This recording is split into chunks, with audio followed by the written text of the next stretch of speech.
Assalamualaikum warahmatullahi wabarakatuh. Teman-teman, hari ini aku akan membacakan sebuah treat horor dari akun Omras.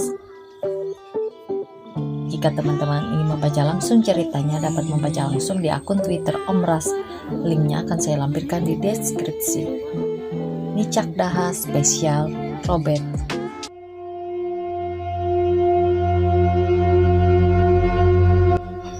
Sedari kecil dia dididik dengan keras oleh ayahnya. Bahkan pada umur 7 tahun, ia sudah harus berani turun naik ke sungai di malam hari jika ingin buang air besar maupun kecil. Dan anak itu adalah Robert. Tidak ada istilah manja-manjaan pada keluarga itu, meski Robert sendiri adalah anak tunggal di keluarga tersebut. Jangan selalu bergantung pada orang lain. Kau harus bisa belajar mandiri. Karena kau tidak tahu dan kau tak bisa memilih mana orang yang benar-benar tulus padamu dan mana yang hanya baik di depan saja. Nasihat ayahnya yang selalu Robert ingat hingga saat ini. Siang itu, terik matahari bersinar, membuat kulit Robert yang sedang menyisir tepian sungai menjadi merah. Matanya menyipit tak kalah air bergelombang dan memantulkan sinar matahari yang menyilaukan mata. Di tangan anak lelaki berumur 10 tahun itu, terdapat beberapa ekor ikan yang diikat dengan sebuah rotan kecil. Langkahnya riang sambil sesekali bersiul menirukan suara burung-burung yang hinggap di rerantingan pohon salam atau yang dikenal dengan pohon mondo kalau di tempat kami. Mendadak langkahnya terhenti.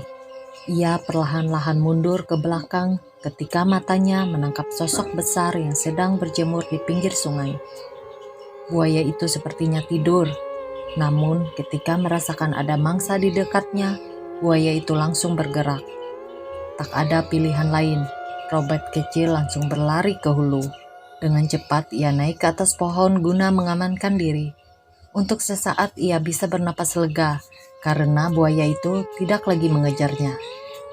Namun desisan ular di ranting pohon teratas membuat Robert kecil terlonjak kaget. Asu! Umpat Robert kecil langsung berusaha turun dari pohon. Ikan-ikan yang ia bawa terombang-ambing karena pepohonan dan semak yang ia terobos. Beberapa di antara ikan itu sudah ada yang jatuh karena badannya putus dan hanya menyisakan bagian kepalanya saja. Napasnya ngos-ngosan begitu sampai di rumah. Kenapa, Bet? Tanya sang ayah yang tengah mengukir kepala mandau di teras rumah. Oko bajo, Mai. Ada buaya ya, jawab Robert dengan napas yang masih terengeh-engeh. Lelaki itu tertawa. Ia menganggap ketakutan putranya itu adalah sebuah lelucon. Sudah, kau benar-benar membuatku tertawa. Sekarang, cepat beri Bulo makan. Bulo adalah babi peliharaan, perintah ayahnya. Robert bergegas berjalan ke bawah rumah untuk mengambil pakan babi yang sudah disiapkan. Guk, guk, guk, guk. Seekor anjing terus menyalak pada Robert yang sedang berada di kandang babi. Ada apa, Bojan? Tanya Robert kecil pada anjing berwarna kuning itu. Meski ia tahu anjing tersebut tak akan mungkin menjawab pertanyaannya. Anjing itu terus menyalak pada Robert, meskipun saat itu Robert sudah berada di dekatnya. Kau kenapa, Bojan? Kenapa terus menyalak? Lagi-lagi Robert bertanya sambil mengelus-ngelus kepala anjing tersebut. Dan ketika Robert akan berjalan menuju ke sungai, anjing itu malah menggigit celana Robert dan menariknya. Ikut saja, Bet. Siapa tahu ada yang mau ia perlihatkan padamu, ujar ayahnya dari jendela dapur. Mau tak mau, akhirnya Robert mengikuti anjing kuning tersebut, yang berlari menuju ke jalan setapak yang mengarah ke pemakaman Keharingan di desanya. Dan tak jauh dari area makam, terlihat sebuah karung penuh berisi baju-baju. Kenapa karung ini berada di sini? Ini kan areanya cukup jauh dari pasar. Guman Robert bingung. Anjing itu lagi-lagi menyalak. Dan kali ini Robert ikut saja kemana si anjing membawanya. Mata Robert terbelalak melihat seorang laki-laki yang berbaring pucat dan pakaian yang sobek-sobek serta luka-luka yang ada di sekujur tubuhnya. Robert yang kala itu berusia 10 tahun tentu sangat ketakutan melihat pemandangan itu. Ia langsung berlari sekuat tenaga untuk pulang ke rumah. Sesampainya di rumah, Robert melaporkan hal itu pada ayahnya. Lalu kemudian ayahnya dan beberapa orang lain yang ikut langsung berangkat ke TKP. Namun rupanya mereka tidak menemukan apa-apa selain karung penuh berisi baju-baju baru itu. Robert sampai menangis-nangis menjelaskan bahwa ia tidak berbohong pada ayahnya dan orang-orang itu. "Aku tidak bohong, Amai. Aku tidak bohong," isak Robert. "Ya, Amai tahu. Robert bukanlah anak yang suka berbohong. Kau anak istimewa, nak. Yang kau lihat itu bukan lagi manusia," ujar ayahnya yang membuat Robert lega. Robert terus memikirkan hal itu, karena baru kali ini ia melihat makhluk yang berasal dari dunia berbeda. Apa artinya sosok itu memperlihatkan dirinya padanya? Dan siapa sosok itu sebenarnya? Kenapa di sana ada karung baju-baju? Pertanyaan-pertanyaan itulah yang sedang menguasai pikiran Robert akhir-akhir ini. "Tolong belikan gula dan teh di warung ya, Bet. Hari ini akan ada orang jauh yang datang kemari," ujar ayahnya Robert yang bernama Amuk tersebut dengan tenang dan sesekali menyesap rokok di tangannya. Robert tahu perasaan ayahnya tak pernah sekalipun meleset. Karena itulah ayahnya begitu sangat terkenal di desa. Banyak orang yang berobat kepadanya, bukan hanya dari desa setempat, tapi kesaktiannya sudah dikenal sampai keluar daerah. "Kelak aku juga akan seperti Amai." Benar saja, tidak berapa lama setelah pulang dari warung, orang-orang yang dikatakan ayahnya tadi pun datang. Robert menarik tangan Samuel, saudara sepupunya itu, untuk masuk ke dalam kamar ketika para tamu tersebut masuk ke dalam rumah. "Kita tidak boleh keluar ya," ujar Robert berpesan pada Samuel yang saat itu baru berusia 5 tahun. Robert menempelkan telinganya pada dinding kamar untuk menguping pembicaraan beberapa tamu itu dan ayahnya. "Obed, aku haus," ujar Samuel menarik-narik baju Robert. Mau tak mau Robert terpaksa harus keluar kamar untuk mengambil air putih di dapur. Namun ketika ia keluar, Samuel juga ikut keluar dan menghampiri ayahnya Robert. "Aduh, anak itu," gumam Robert kesal. "Shh, Samuel, sini," panggil Robert dari balik pintu. Sebenarnya Robert kesal, namun juga senang. Karena dengan alasan memanggil Samuel, dia bisa duduk di dekat pintu sambil mendengarkan obrolan para tamu ayahnya. Lelaki yang berpenampilan rapi dan bagus itu terdengar meremehkan ayahnya Robert, membuat anak lelaki itu menjadi kesal. Tapi berbeda dengan ayahnya yang hanya tertawa santai. "Coba kau periksa barang milikmu, apa masih ada di tempatnya?" tanya Amuk pada Jan sambil tertawa. Jan memeriksa dompet dan tas yang ia bawa, dan masih lengkap seperti mana sebelumnya. "Barangmu yang paling berharga," ujar Amuk tersenyum. Dan ketika Jan meraba telur kelelakiannya, raut wajahnya mendadak berubah pucat. Bagaimana tidak, ternyata kedua telurnya itu sudah lenyap entah kemana. Melihat wajah salah satu tamu ayahnya itu pucat, Robert tertawa cekikikan. Orang itu langsung minta maaf pada ayahnya Robert dan memohon agar telurnya dikembalikan. "Jangan meremehkan seseorang hanya karena penampilannya. Kalau memang kau tidak percaya, sebaiknya kunci rapat-rapat mulutmu. Jangan sampai apa yang kau katakan itu menyinggung tuan rumah." Jan terdiam, wajahnya masih pucat, bingung, takut, dan menyesal jadi satu. Setelah puas melihat Jan yang sudah pucat itu, Akhirnya Amuk mengembalikan telur kejantanan milik Jan ke tempat asalnya.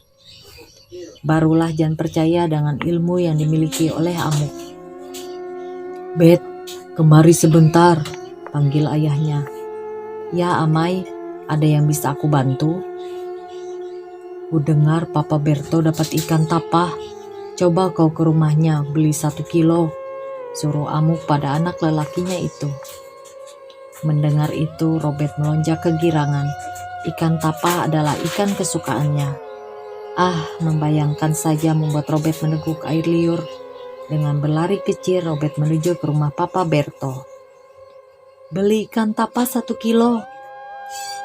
"Dari mana kau tahu kalau Papa Berto dapat ikan tapah, Bet?" tanya Moren. Seperti tak tahu saja kau ini, Ren," ujar Mama Berto.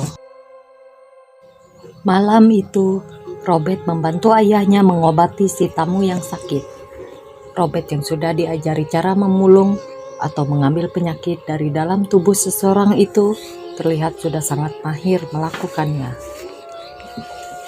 Beberapa kerikil dan kupak kayu kecil-kecil berhasil Robert ambil dengan cara mengisap atau menyedot bagian tubuh orang yang sakit menggunakan mulutnya.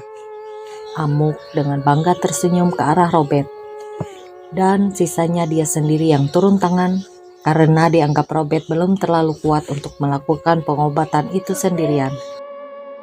"Kau ini kena kiriman orang dan juga kepuhunan," ujar Amuk menjelaskan dalam bahasa yang mudah dimengerti oleh tamunya. "Apa bisa terkena secara bersamaan seperti itu?" tanya Jan bingung.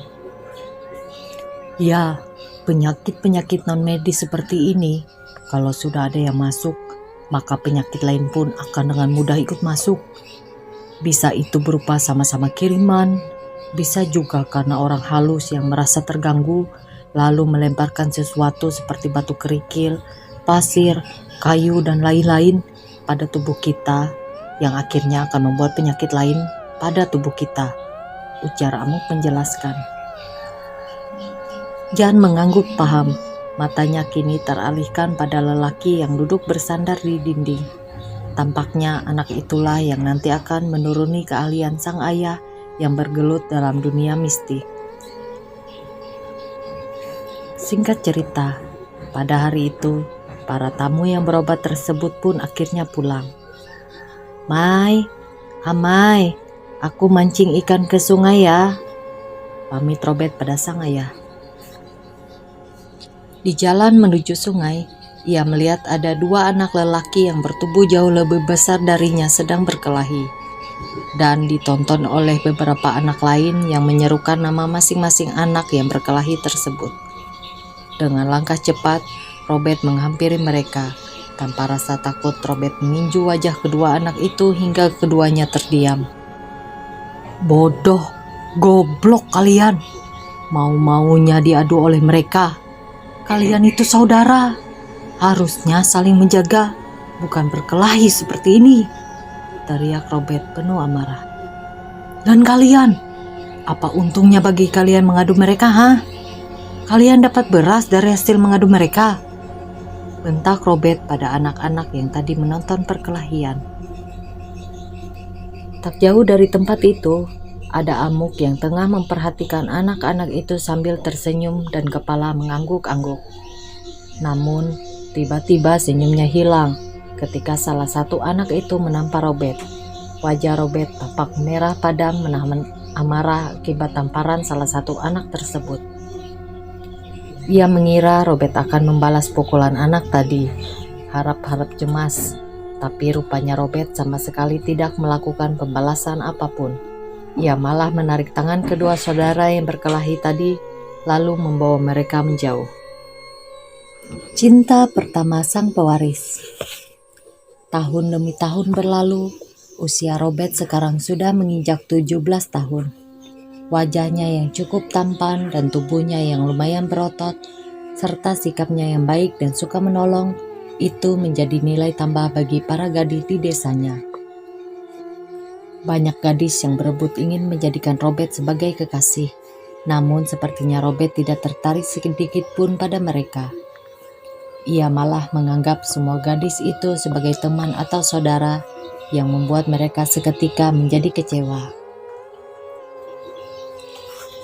Hari itu Robert baru pulang dari mencari ikan ke hulu.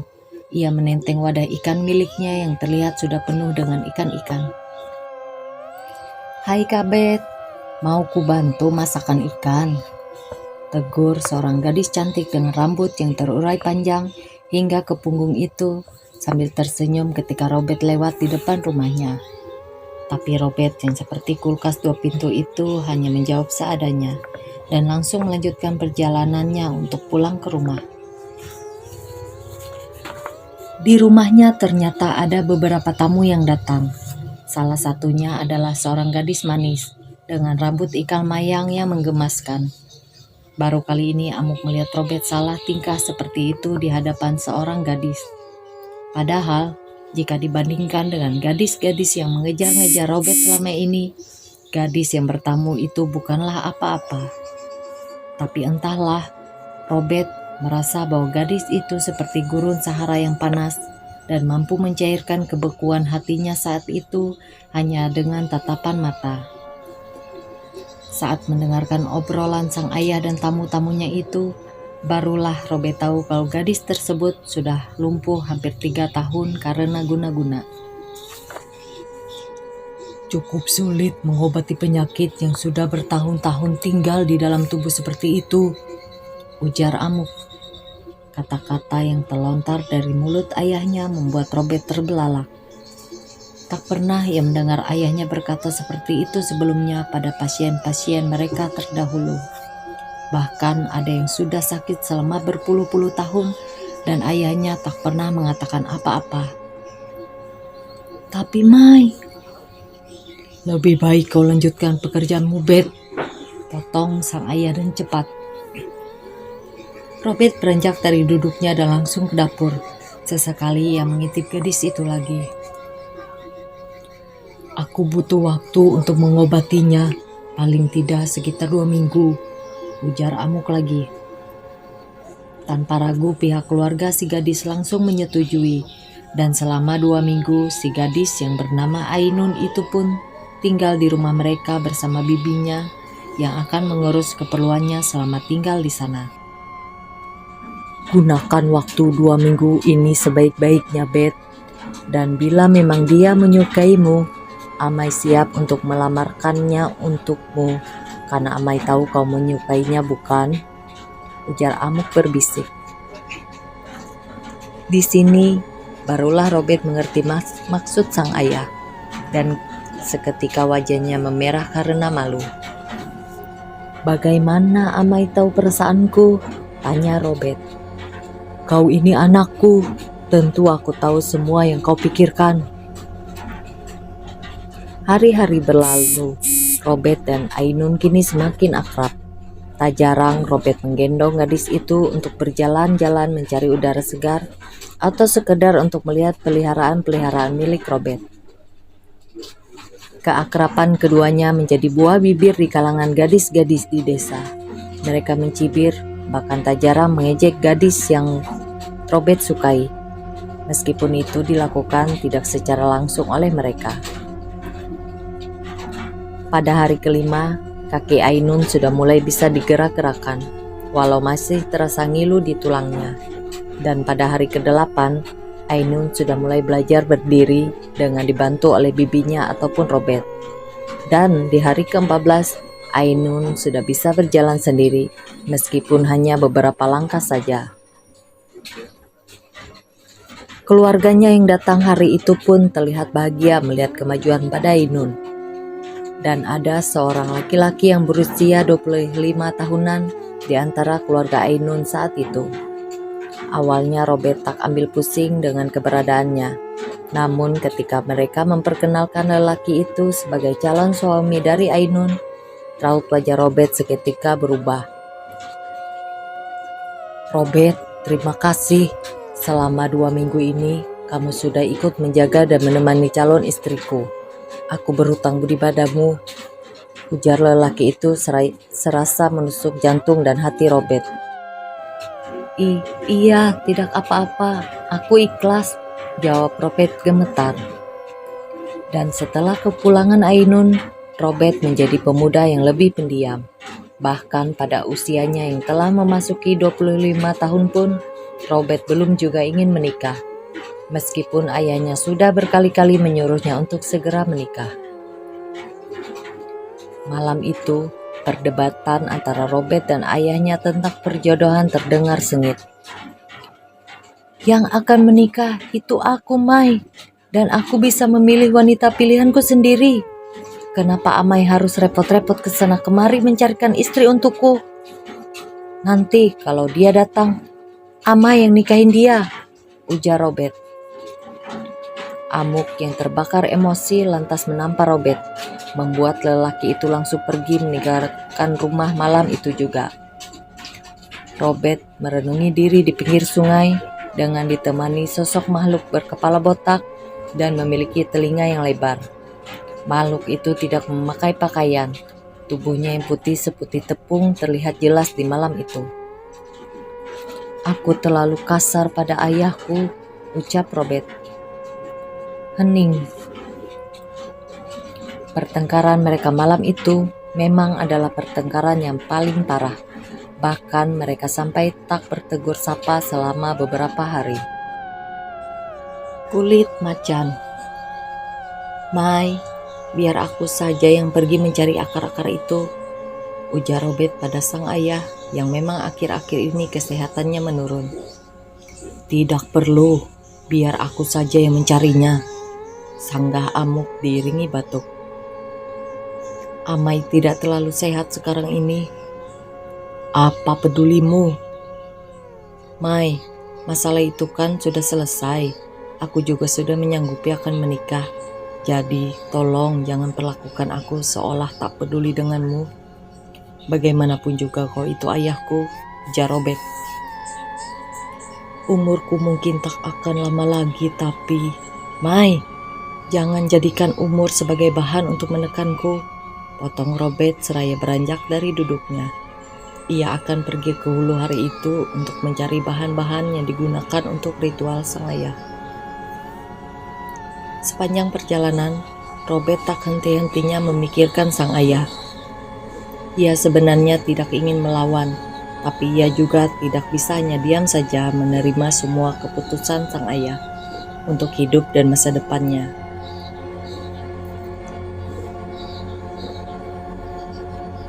Sesampainya di hutan, Robert dengan hatinya yang masih tidak nyaman terus berjalan mencari akar yang dibutuhkan untuk ritual. Namun sampai sore hari, Robert belum juga mendapatkan satupun apa yang ia cari. Akhirnya ia pun memutuskan untuk tidak pulang hari itu. Ia mendirikan tempat untuk tidur seadanya dengan kayu dan dedaunan yang ada di sekitar. Kegelapan mulai menyelimuti hutan dan sisinya.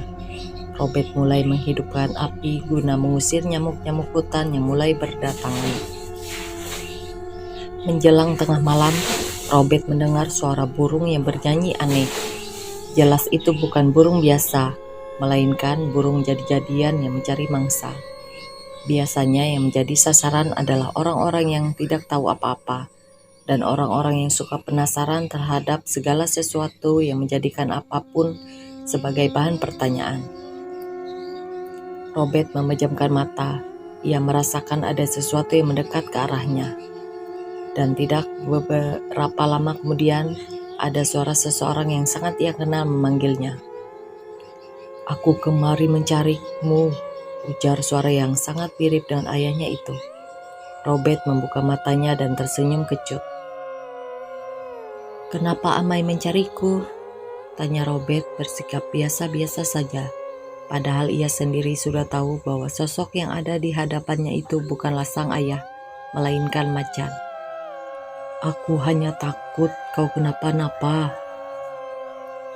Kenapa Amai tidak memanggil namaku seperti biasa? Tanya Robert. Sosok yang menyerupai ayahnya itu terdiam untuk beberapa saat, lalu kemudian mulai berani hendak menyentuh tubuh Robert. Namun Robert yang sudah menduga apa yang akan terjadi, lantas sudah menyiapkan sesuatu untuk makhluk yang menyamar sebagai ayahnya itu. Sinar merah seperti semburan api memercik terlihat di tangan makhluk itu ketika ia menyentuh Robert. Dengan tatapan tajam, makhluk itu menatap Robert yang tersenyum lebar. Perlahan-lahan bulu-bulu di tubuh makhluk itu mulai keluar, dan tanpa aba-aba ia berbalik hendak pergi. Namun anehnya makhluk itu seperti terkurung dan tidak bisa kemana-mana. "Amai, kenapa Amai takut? Kenapa Amai hendak lari?" tanya Robert diiringi tawa renyah seperti mengejek makhluk itu. Suara asli makhluk itu terdengar melengking memekak telinga, membuat gusar. "Kau yang datang sendiri kemari dan aku tidak mengundangmu, maka dari itu kau tidak akan aku lepaskan. Aku akan menguliti tubuhmu untuk kujadikan celana," ujar Robert. Mendengar apa yang dikatakan Robert, makhluk itu langsung mengamuk. Begitu juga dengan kawan-kawannya yang berada di sekitaran pondok sederhana tersebut. Robert tertawa terbahak-bahak melihat itu. Ia sepertinya puas dengan ketakutan mereka, apalagi ketika ia memperlihatkan senjatanya yang berkilat. Makhluk-makhluk itu semakin mengamuk dan mengeluarkan suara nyaring. Konon, celana yang terbuat kulit macan itu mampu membuat si pemakainya dihormati bangsa gaib dan bisa memerintah bangsa gaib tersebut. Tapi bila lama tinggal di alam gaib, maka manusia yang memakai celana kulit macan itu seutuhnya akan menjadi makhluk gaib. Dan untuk mendapatkan kulit macan itu sendiri tidaklah mudah. Kulit macan hanya bisa didapatkan oleh orang-orang yang berilmu tinggi dan siap mati ketika berhadapan dengan sosok macan yang kesaktiannya tidak perlu diragukan lagi. Dengan tangan kosong saja ia mampu mencabik-cabik tubuh manusia. Apalagi pada kenyataannya mereka selalu berburu berkelompok, tentu akan sangat sulit untuk melawannya seorang diri. Tapi malam itu, seperti keberuntungan bagi Robert, makhluk itu masuk seorang diri dan membiarkan teman-temannya menunggu di luar. "Sudah lama aku menunggu kesempatan ini," ujar Robert sinis. Teriakan melengking terdengar di dalam hutan itu. Mereka masih menunggu Robert untuk keluar dari dalam pondok.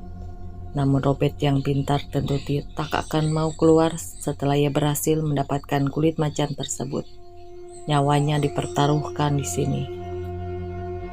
Keesokan harinya, ketika matahari mulai naik, barulah Robert keluar. Dan hari itu ia cukup beruntung karena apa yang dicarinya ia temukan tepat di belakang pondok. Padahal kemarin ia tak melihat apa-apa di sekitar sana. Sesampainya di rumah, Robert menceritakan apa yang terjadi di hutan semalam pada ayahnya. Dan Amuk mendengarkan cerita Robert dengan antusias. Tampaknya ia sangat bangga sekali pada Robert. Malam itu mereka berdua pergi untuk melakukan ritual pengobatan pada salah satu pendatang yang tinggal di rumah keluarga Moraine.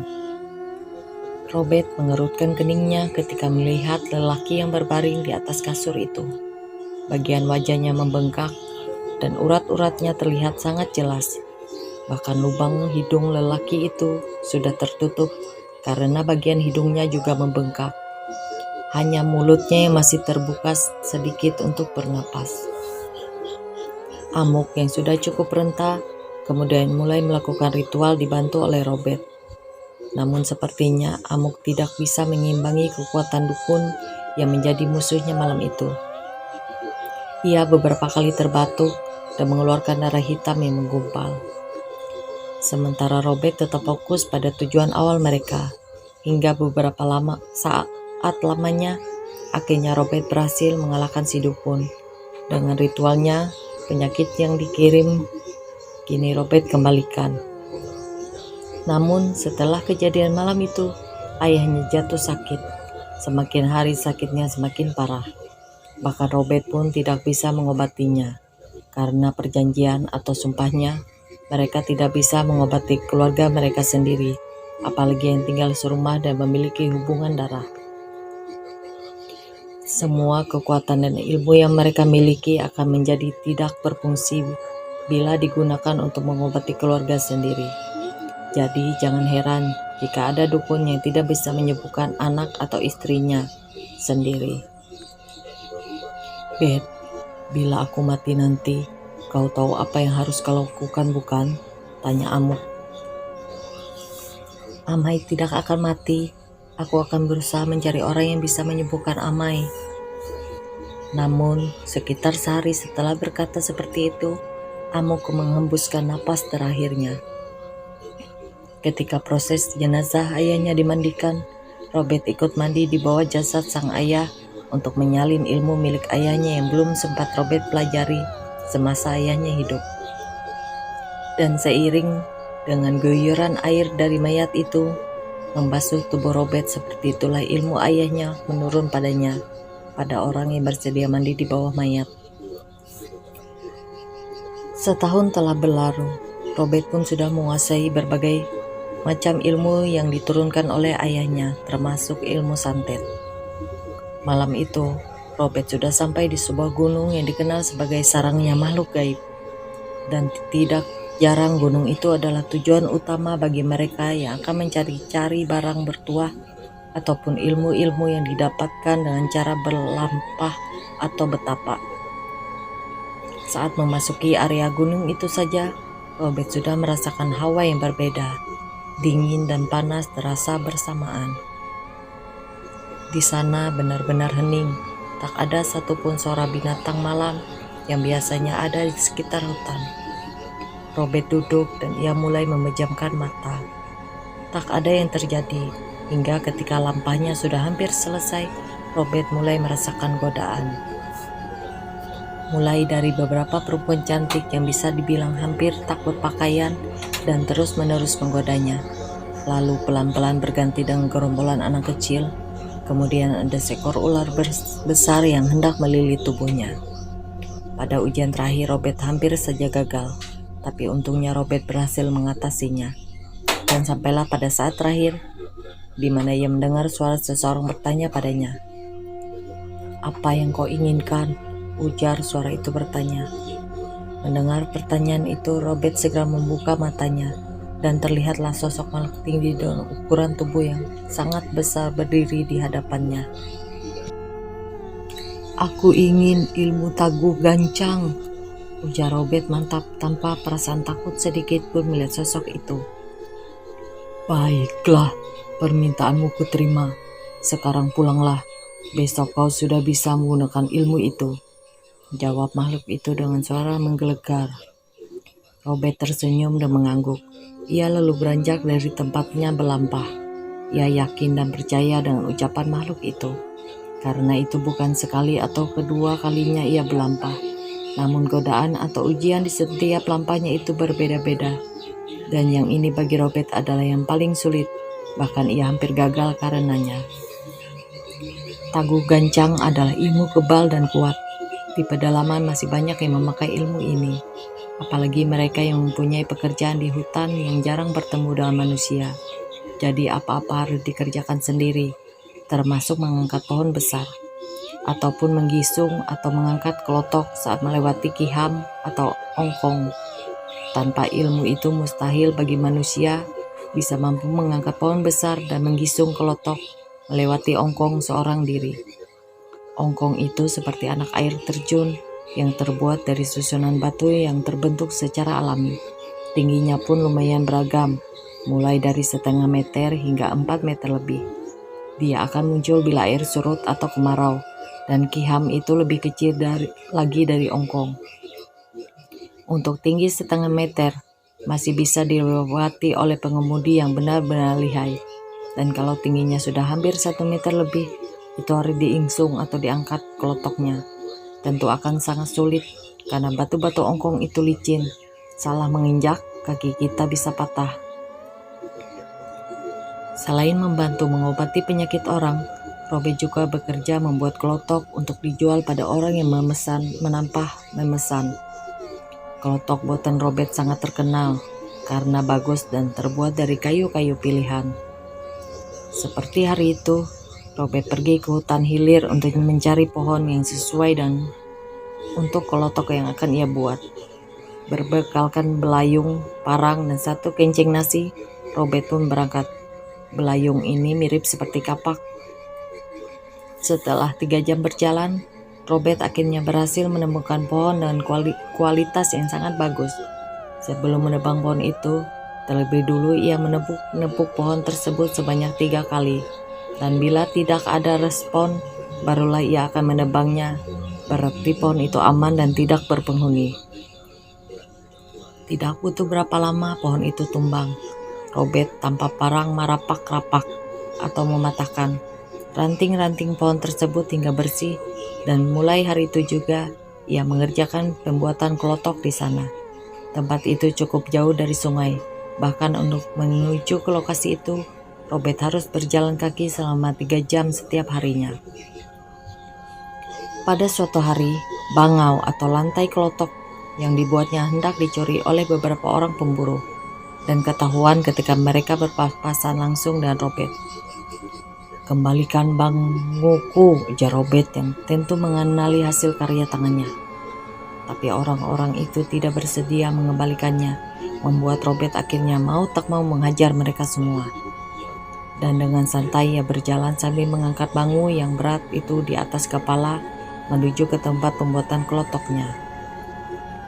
Dan ketika tiba di hari di mana ia akan membawa kelotok buatannya ke desa, Robert lagi-lagi menggunakan ilmu gancangnya untuk membawa kelotok tersebut ke sungai yang nantinya akan ditarik menuju desa. Robert tidak kesulitan sedikit pun membawa kelotok besar itu. Ia bahkan terlihat seperti tanpa beban. Piur! Air sungai bergelombang ketika kelotok itu diceburkan ke sungai. Robert tampak puas dengan hasil pekerjaan tangannya. "Tinggal dipasangi mesin, selesai," gumam Robert. Serah terima uang harga kelotok itu dibayarkan langsung oleh si pembeli. Dengan senyum cerah, Robert membawa uang itu pulang ke rumahnya. Meski tidak banyak untung, namun Robert tetap senang melakukan pekerjaan itu. Malam itu, Robert duduk di teras rumahnya dengan ditemani secangkir kopi panas dan kue kering. Sedari sore ia sudah melihat adanya tanda-tanda akan kehadiran tamu yang tak diundang ke rumahnya. Entah siapa yang akan datang, ia pun tak mengenali mereka. Benar saja, sekitar pukul 9 malam, sorotan cahaya yang berasal dari senter di tangan salah seorang yang datang mendekat ke arah rumahnya terlihat diarahkan ke sana kemari, seakan memastikan keamanan tempat itu. "Permisi," ucap salah satu orang yang berperawakan tinggi dan tegap dengan wajah sangat menakutkan. "Silahkan masuk," ujar Robert mempersilahkan tamu-tamunya itu untuk masuk ke dalam rumah. Beberapa saat setelah orang itu berada di dalam rumah Robert, mereka pun mulai membuka percakapan. "Ini benar tempat tinggal Amang Amuk?" tanya lelaki yang berperawakan tinggi tersebut bertanya pada Robert. "Iya betul, tapi ayah saya sudah meninggal." Mendengar jawaban Robert, ketiga lelaki itu saling pandang. Rautnya seperti kebingungan dan tak menyangka. "Memangnya ada keperluan apa kalian mencari ayahku?" tanya Robert. "Kau bisa menyatet seseorang?" ujar si lelaki berwajah sangar balik bertanya. Robert tersenyum kecut, lalu ia berkata, "Kalian mau mencobanya?" "Tidak, jangan seperti itu. Aku hanya bertanya. Dan kalau memang kau bisa, aku ingin kau menyatet pesaingku, karena dia aku terancam tidak naik pangkat," ujar si lelaki berwajah sangar yang memperkenalkan dirinya bernama Agung. "Kau ingin santet yang seperti apa? Langsung mati atau dibuat tersiksa? Kalau yang langsung mati, aku membuka harganya cukup tinggi, dan untuk yang menyiksa dengan penyakit harganya jauh lebih murah. Tapi untuk yang murah risikonya kau tanggung sendiri, karena dalam prosesnya itu bisa saja korban berobat dan penyakit itu dikembalikan pada si pengirim. Dan aku lepas tangan kalau yang ini," ujar Robert.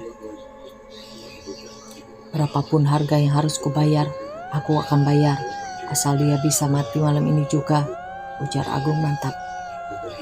Robert tertawa mendengar jawaban Agung. Mata lelaki itu sedikit pun tidak menunjukkan percikan api dendam. Robert tahu ini murni karena persaingan, bukan berdasarkan dendam. Kau mau aku menuntaskannya malam ini? Kau sudah tahu siapa? Kau sudah tahu apa saja yang kubutuhkan untuk menyatet seseorang? Tanya Robert. Aku sudah membawa baju bekas pakaiannya, rambut, potongan kuku, foto, dan nama lengkap beserta tanggal lahir juga nama kedua orang tuanya. Jawab Agung membuat Robert tercengang. Ia tersenyum lebar. Robert sangat menyukai orang yang bernafsu seperti ini. Kau rupanya sudah menyiapkan semuanya sebelum kemari. Bagus. Ya, apa bisa langsung diproses? Tanya Agung terdengar tak sabar lagi. Robert mengangguk. Kebetulan sekali malam ini adalah malam yang tepat untuk melepas santet. Robert mengajak Agung untuk masuk ke dalam sebuah kamar yang selalu terkunci rapat. Kamar itu berdinding kain hitam. Kain hitam biasanya untuk menutup pandangan musuh agar tak bisa melihat siapa pengirimnya. Agung mengedarkan pandangannya ke seluruh isi kamar tersebut, hingga pandangannya berhenti pada sebuah wadah yang berisi banyak foto-foto orang. Di sini tidak dijelaskan seperti apa cara dan mantra yang diucapkan, karena terlalu sensitif, jadi kita skip bagian itu. Sejak tadi Robert tampak sedikit kewalahan, karena rupanya korban yang akan disantet itu adalah seorang yang rajin beribadah. Hingga santet yang dikirimkan tidak bisa tembus saat orang itu masih berada di atas sajadah. Bahkan benda yang menjadi perantara santet itu saja sampai berhamburan. Akhirnya Robert berhenti sebentar untuk beristirahat, seraya menunggu celah yang pas untuk melanjutkan serangan. Berat, ujar Robert. Tapi masih ada kesempatan kan? Tanya Agung. Mungkin, jadi kita tunggu sampai waktu beribadahnya selesai. Robert membenarkan lagi barang-barangnya yang berhamburan. Memang sebelum ini, dia juga pernah mengalami hal yang serupa ketika diminta menyantet seorang wanita yang merupakan guru ngaji sekaligus perias pengantin di sebuah desa. Hampir setiap saat, orang yang ditargetkan ini tidak lepas dari air wudhu dan ibadah, sehingga sangat sulit mencari celah untuk melancarkan santet. Dan andai target tidak dimata-matai setiap saat oleh Robert, pasti hingga saat ini dia tidak akan pernah terkena serangan santet. Tapi naasnya korban berhasil diserang ketika ada sedikit celah yang terbuka. Sementara di rumah korban masih melantunkan ayat-ayat suci Al-Quran. Bahkan makan malam pun korban belum sempat. Sepertinya korban ini sudah merasakan perasaan yang tidak enak, sehingga ia memutuskan untuk mengaji selama beberapa jam lamanya.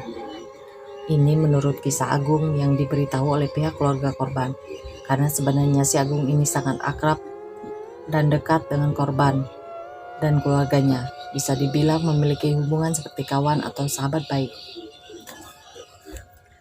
Menjelang pukul 12 malam, Robert mulai beraksi lagi, dan kali ini ia masih kesulitan, karena dalam pandangannya korban tidak terlihat sama sekali.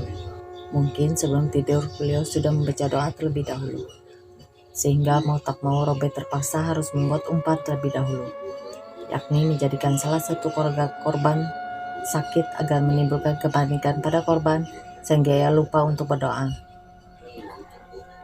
Tapi rupanya rencana Robert itu tidak berjalan mulus, karena bahkan di saat keadaan panik, korban tak henti-hentinya menyebut nama Allah dalam setiap doanya. Masya Allah, luar biasa sekali. Tapi akhirnya entah bagaimana munculnya celah itu membuat Robert berhasil melancarkan serangan pada korbannya. Menurut kesaksian keluarga korban yang menceritakan detail kejadian pada Agung, pertama korban terjatuh lalu tubuhnya menggelepar-gelepar seperti kesakitan. Dan perlahan-lahan bagian tubuh sampai bibirnya mulai membiru.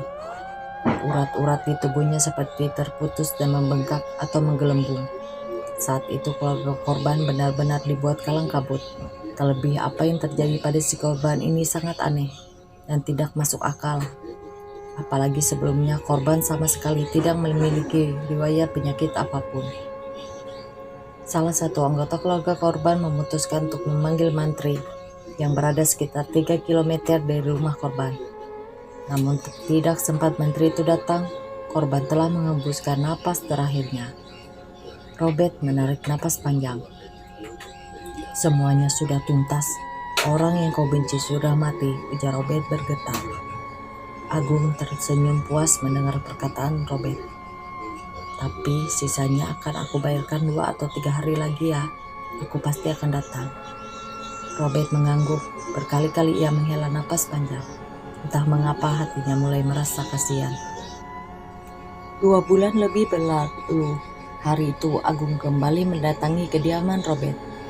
Ia meminta Robert untuk menyingkirkan atasannya yang tidak ia sukai. Aku sudah berhenti dari semua itu. Sekarang aku hanya bisa mengobati, ujar Robert sambil mengelus kepala anjing hitamnya. Hah? Tapi bukannya 2 bulan lalu kau masih membantuku? Kenapa sekarang tiba-tiba tidak bisa? Kalau memang masalah harganya, aku akan membayar 2 kali lipat dari sebelumnya. Kau tenang saja. Robert tersenyum sinis. Kau bilang aku sudah berhenti melayani permintaan santet menyantet. Sekarang aku hanya bisa mengobati. Dan berapapun kau akan membayarku, uangmu itu tidak akan merusak pendirianku, ujar Robert. Agung menatap Robert dengan tatapan gusar. Namun ia tak berani mengatakan apa-apa atas penolakan Robert itu. Lelaki berwajah sangar tersebut lantas pergi meninggalkan rumah Robert tanpa permisi. Dan sejak saat itu, Robert benar-benar berhenti menggunakan ilmu santetnya, walau disuruh dengan imbalan uang yang sangat banyak. Dulu aku melakukan semua itu demi uang, dan kini aku menghentikan semuanya atas dasar kemanusiaan, ujar Robert mengakhiri ceritanya. Dan ketika usia menginjak 30 tahun, Robert kembali merasakan cinta terhadap wanita yang bernama Jumia. Meskipun keluarga wanita itu memberikan lampu hijau padanya, tetap saja Robert harus mempertimbangkan segalanya tentang hubungan mereka. Karena bukan hanya tentang masa lalu Robert yang kelam, dan suatu saat mungkin bisa berdampak buruk terhadap orang yang ia cintai. Tapi Robert juga tidak ingin meninggalkan Tuhannya hanya karena wanita yang ia cintai. Dan Robert juga tak ingin mengambil Jumiyah dari Tuhannya. Akhirnya setelah pertimbangan panjangnya, Robert mendatangi keluarga kakek Jan untuk menjelaskan tentang ucapannya yang pernah ia katakan sewaktu keluarga kakek Jan hendak pulang dari kampung halamannya dulu. Aku menghargai keputusanmu, Beth, dan aku salut dengan apa yang kau katakan.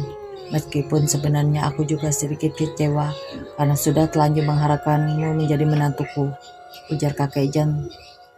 Robert tertawa. Bapak seharusnya kecewa karena saya yakin Mia pasti akan mendapatkan suami yang lebih baik, paham agama dan terus menuntunnya di jalan yang baik, kata Robert dengan bibir tersenyum. Kehadiranmu pasti akan selalu kuimpikan. Ketiadaanmu di sisiku akan selalu menabur rindu yang entah sampai kapan akan aku tahan, ucap Mia ketika Robert akan pergi. Selesai. Terima kasih semuanya sudah mendengarkan cerita ini sampai habis. Jangan lupa like, share, dan follow. Oh ya, sertakan komen juga kalau ada yang perlu diperbaiki ya. Terima kasih. Assalamualaikum warahmatullahi wabarakatuh. Bye bye.